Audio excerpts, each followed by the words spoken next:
Inumaayyuu yeroo namni si biratti miidhamu isin uummanni Arsiis baay'inaan hordofaa amantaa Musliimaati. Uummanni Walloon guutummaatti sadarkaa jedhamuudha danda'amutti hordofaa amantaa Islaamaati yookiin immoo Musliimotadha. Isin immoo nama tokko fayyaduun akka nama hunda fayyaduutti nama tokko miidhuun akka dhala namaa hunda miidhuutti erga yaaddaniiti waan Walloo ta'eef qabanii reebuun Walloon kan keenya reebeera jedhanii Walloon immoo kan keenyas reebameera jedhamee akkasiin deemamuun kun waan dogoggora guddaadha. Dhugaa Rabbiin siniin jedha. Ana biratti hin gootu fakkeenyaaf. Namni sun kophaadha. Gareedhaan lolaa jirra yoo ta'e gareedhaan wal haleella. Kan kanarraa hafe nama lama taanee nama tokko caacuus na taanaan isa namarratti jibbin ofii keenyaa goonaa jechuudha. Gadhummaadhallee jedhee yaada malee haaloo ba'uudha jedhee yaadu. Akka namaatti akka Oromootti mititi akka namaatti jechuudha. Isinitti dheeressu daangaa walitti darbitaniittu namummaatti immoo daangaa darbitaniitti Oromummaa qofatti mititi. Oromummaan ani beeku isa namummaa na barsiisedha waan na ta'eef iyyuu. Kanaaf Aslii baateettamuu jirta kophaa dubbataan jira akka hin taaneef. Dhageeffachuu wayya jedheeti bar. Ayyee galatoomii. Ahmad garaasi gahan jiru wanta dubbataa jiru dubbachuu barbaaddaa? Himannaa jennaan himannaa quubsaadhaa kennaa jennaan sadarkaa himannaan ganduma keessaa wanni jedhuu qabdani jarana himannaa ijoo manguddoon asi keessaa manguddoo biyyattaa silaa abalu fixattee namaan jettee manguddoo nama dhaabdu. Manguddoo ammas ammoo kalas fixattee jettee hoo jechi kun quubsaa ta'e jecha quubsaa kennitee kalas deebisii kennaa jedhanii nama dhaabanii himannaa ta'e ganda keessa yaanee isaaniif fannoo wajjin ugashanii biyyattaa kottaa hin tumnaa jedhanii ganda keessa yaa jiranii aboo manguddoo as baati murtii kenna dhugaa jirtu.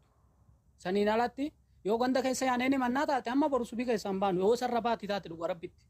Yoo sa fakkeenya namni koomentii wal arrabsee fi namu akkana jee namu dhuunfaa nama lamaati King Ahmadii fi Afarsoon wal arrabsaa olan dhimma irraan qabudha. Dhimma hawaasaa dursaa kan hawaasa irratti murtoo kenna as baati. Ilaa obsaaf diisaa dhageeffadhu. Amma Asliin kun as keessa jira. Yoo arrabaa kan akka shamarran Arsiidhaa nama arrabsu hin jiru. Dhugaa walitti himna. Miidiyaan irratti jechuun gastiin isheen hundatti artaa kana godhaa jiran. Kana dhiisaa ani wayii himannaa kana keessa hin jiru waan xixiqqaa akkasii kana. Dhugaa walitti himna yoo ta'e. Nama arrabaan miidiyaan irratti Aslii dhiiga dhaabaa ture, reedii dhiiga dhaabaa ture nama beekamaadha. Dhugaa walitti himna. Nuti arraba himachaa hin jirru lammeessaa immoo wanni anis jala sararraa isinitti himuu danda'u uummata sikkoo mandootiin walitti diinummaa hin qabnu. Arrabii asirra jiru garuu immoo nu miidheera waan ta'eef namoota gurguddaa jennetti amma nulletti illee himanneerra waan ta'eef himannaan keenya sunillee nuun hin dhagaamne waan ta'eef nutis gaa humna qabnu ofirraa dhiibee kan jedhu tokkotti ceene malee waan biraa tokko hin qabu. Waa'ee amma himannaa gadi bu'uu kana wallaahi ani irraan kaayyanne. Ana caalas namni arrabsame hin jiru dhugaas hin jedhan. Ana caala. Atana caalmaa arrabsantee jedhe shimallis atana caalmaa arrabsantee ta'a. Jechuun arraba dhiisi doorsisa Kingii Ahmad ajjeefna doolara 1,000 baafnee warra jedhe jira jechuudha. Maqaa hojjetu iskirisuuti jechuudha. Amaarri guutuun obsaadhaan nan ajjeesi jetteen beektu amaarra rakkoo dubbii biraa maasoina Kingi waan himate Kingi banna waan biraa naasoin himatteerta waan himatuu qabdu maraa himatte ati jaarsa yookiin himataa taate naaf hin galla kana goonu dubbii himatan kana keessa Aslii qeerro dubbii ijoo fudhannuu jechuu barbaadeeti dubbii ijoo keessaa fudhannee jechuudha ijoolleen tunillee himatte ka Kingi illee himatte ka Ahmad himatillee ka ijoo mucaan miidhameellee jechuudha. Kanya mucaan harki cabee jiraa jedhan birrii 2,000 irraa fudhatamee jiraa jedhan inni biraa ijoollee qabdan eessa jirti kanallee ifa kan gootan gara lammiinii jechuudha. Ijoollee hagam qabdanii ijoolleen sun eessa jirti bakki isiin jirtu beekuu qabnaayyuu jechuudha. Qabamtee hin qabamne akkas ilaaluu qabnaa jechuudha. Dubbii ijoo keessaa fuunee akkas gara murtii deemna asumaa namni itti deebi'ee haasawaa yoo oole faayidaa takka nuun qabu jechuudha. Akkanuma asirra deemna jechuudha. Waan isaan himatan himata fixanii jedhanii dubbii ijoo keessaa fuunee dubbii ijoo sanii murtii murteessine adeemnuu jechuu barbaadeeti gabaabsine. Ayyee Aslii itti fufii. No, an beekanu dhoggaara isin galee gara lamaanifuun bahu waan ta'eef mee irrumatti qaba isin wal gargaara iluudha qeerro'oo obsa isin galee mee anamma dhugaa rabbii dhuguma dubbachuu yoo ta'e ka qulqullummaa garaa kiyya osoo akka anaati warri asirratti wal arrabse arraba marsimittiidha. arrabni dhadhaa wal hin dibne kiingillee aga danda'u arrabsee gareen kiingillee aga danda'u arrabsee afartumaattillee aga danda'an arrabsan isinii galee miti arrabni arrabaan deebi'eera ka jaraa achumatti qabnee ka ijoollee qaqqabamtee kana mala irraa fuudhame yaanii kana harki cabe yaanii kana ijoolleen kun amma eessa jiran waan jedhu isaan fudhannee miskiina karaa deemu dara balaa asirratti arrabarraa ka'e kana wanta jennee ka jara wal arrabsa himmootu arrabni silaa namni yoo wal arrabsu waliin faarsu ka arraba achitti qabna mee isin na dura deema gara hundaayyuun ba'u waan ta'eef dubbiin xiyyaafannoo nyaachisi yoo baasi janiini nyaachisi yoo baasii qajeelchi janiini ani maan na dhibe jeen kalas nyaachisee yoo baasee galan dhiisaa ani maan na dhibe hoos echi deemee amarri qabdee rakkoon qabu jeen mucaan dhugaa dubbata saniifuu waan akkanaa waan hawaasa walitti naqu hin dubbatinaa dhiiroo rabbi sodaadhaa bara hawaasa bakka tana dhufe malee wallaahi ani hirriba kiyya sa'a sharaatti yookaan sa'a daashitti rafeen ture jechuudha akkasanii hawaasa keenya kan gurraachaa bira jirullee nyaatee dhugee achi deemuu dhaba hin beekuu hoggaasan gastiidhaa ijoolleen teenyallee itti isheen ta'e maqaan dhahin jaanii turan jechuudha akkasanii kanaafuu galatoomaadhaa kanaan hawaasa ibsaa fansin hedduun bahee dhiifama. Ayyaa farsa. Al takka carraa kennamu. Farsa na tumuru kai tokkichi. Harkaa butame waan ta'eef iyyuu sakandii muraasa fudhuuti farsa ta'u. Ana waa takka jechuu barbaada. Jara keenya dhiifama wajjin akka dhiifama naa qotan. Usme farsa na tumuru. Tirna. Ayyaa.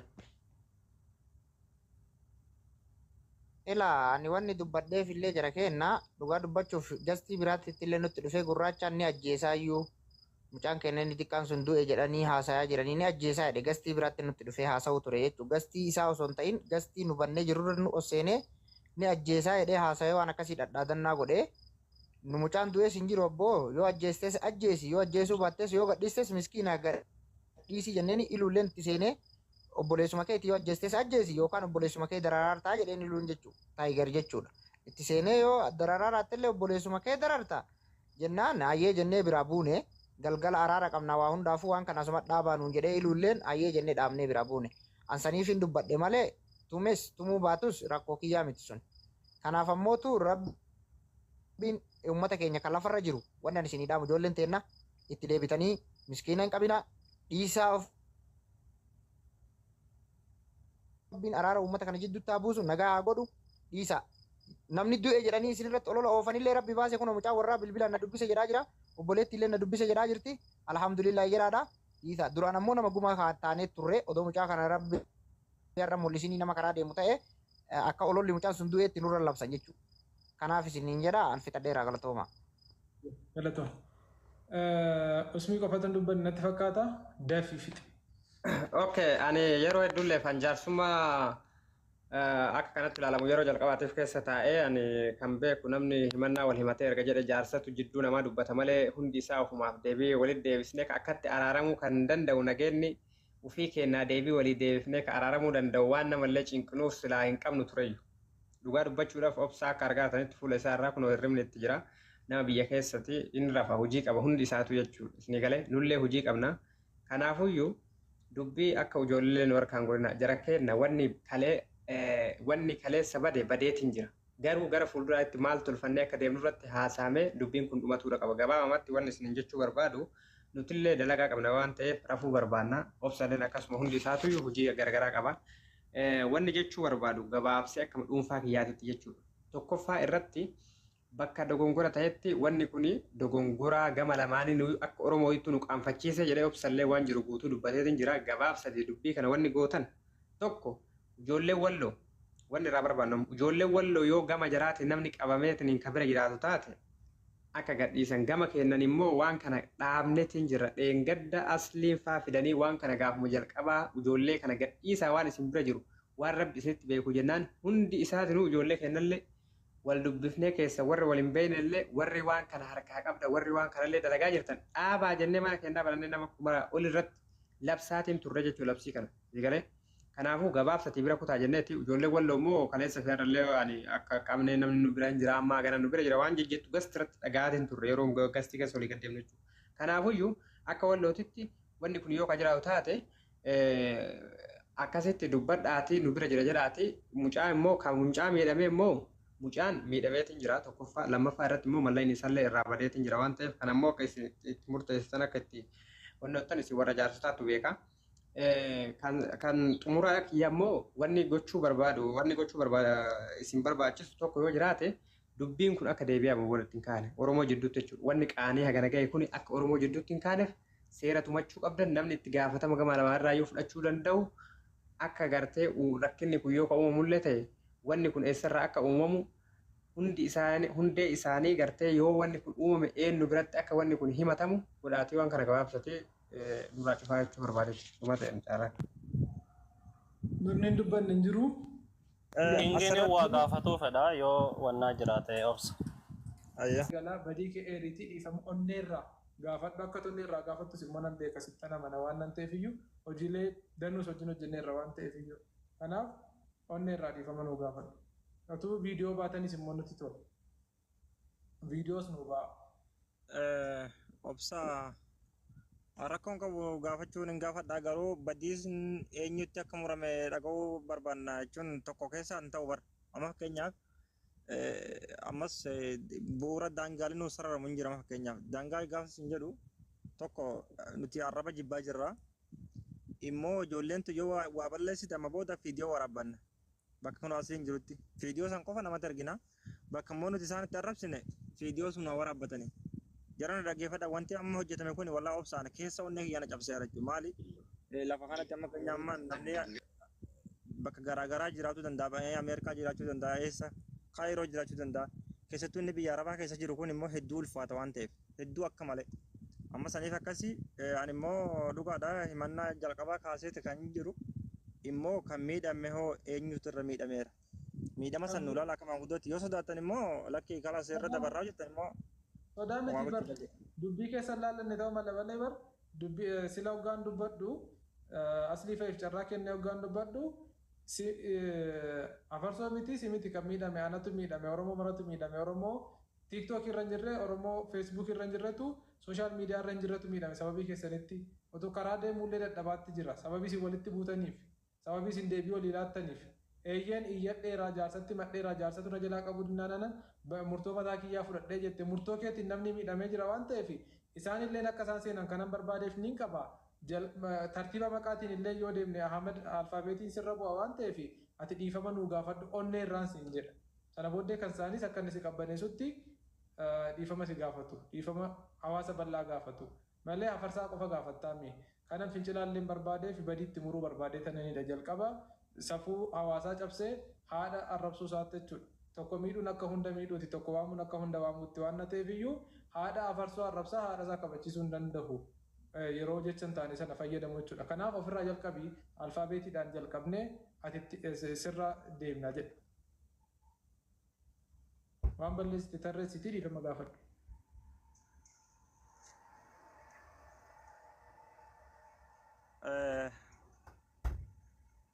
Garuu keessi kiyyanaa fudhatamne obsaan dhuguma sitti bakka araraa kanatti. Maali na jedha ilaa jara na dhaggeeffadha dhiifama nama gaafachuun akkaataa qaba. Tokko afarsoodha abbamman gadi ba'ee daarektii nama 2,000 irratti uummati walloo horii jedhee wanta nuun jedha jechuun akka waan nuyi xabaqaa namaa bitamnuuti.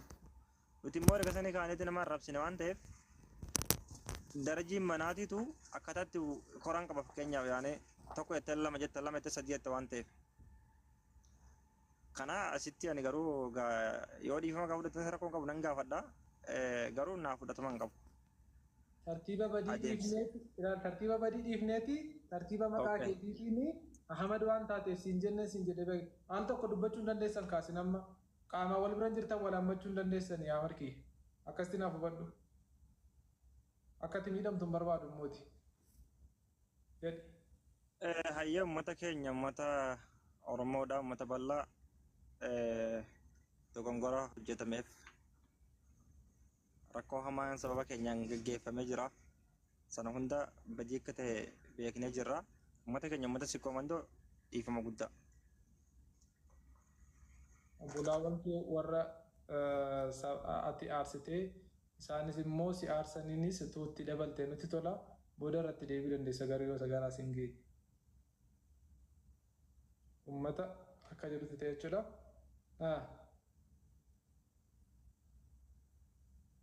King gaafadha.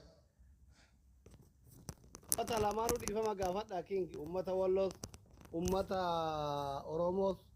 Bar gaafadheeni amma gama kiyyaa uummata sikkoo mandoo dhiifama Akkuma ummata guddaa sikkoo mandoo jette kana ummata kiyya ummata sirraadhe ummata Walloo walumaa galatti ummanni Oromoo jedhi akkasii yeroo sadii dhiifama gaafadhaa isin hunduu yoo ka dhugaa barbaadan taate. Miira keessa seenee nama arrabsee akka uummanni kaanilleen akka dargaggoon kaanilleen walloo arrabsaman gooteetta akka qeerroo. Gocha kanatti hunduu Oromoon hunduun gammanne waan ta'eef ummata bakka sadiitti qoodanii dhiifama gaafatan natti tola. Isa dhugaa rabbii jechuudha. Oromoo jedhaniituma gaafatanii boo. Uummata Oromoo bal'aa gaafatanii. Bakka uummatuma Oromoo bal'aa inni gaafanna kalaas. Hafarsa. Kan jalqabaa isaatii yaamtee jirta kan Oromoo kanatti nu dabalii keessaa nu bahe. Jechuun fakkeenyaaf amma sikkoo mandoo wanni jedhee maal seete uummati sun akka gammaduuf fakkeenyaaf amma uummata Walloo jedhanis amma uummati waan gammaduuf haamilima uummataa eeguudhaaf jiran rakkoon qabu barkun. Maalinnaan namni dhugaadha haamileen namaa hedduutu qameera keessattuu uummata irra dhalate uummata Walloo jaalatamaa fi kabajamaa dhiifama guddaa dogongora uumamee fi hundi keenyatti dogongora sana fudhannee jirra waan ta'eef dhiifama guddaa isin jennaatti aansee immoo uummata keenya uummata Oromoo kutaa 11 dhiifama guddaa hawaasaa isin jenna. Galatoon. Qabu ummata irraa dhiifama gaafachuu rakkoo miti. Mara wal dhaqqabe. Maqama waan. Kutaa Oromiyaa guutuma qaabama. Uummanni Walloo bal'aa yoo kanatti aartan taate hundi keessan dhiifama akkasuma uummanni sikkoo mandollee uummanni kiyya kabajamaan irraa dhalate hundi keessan yoo kanatti aartan taate uummanni Oromoo dhiifama. Jira kan biraa.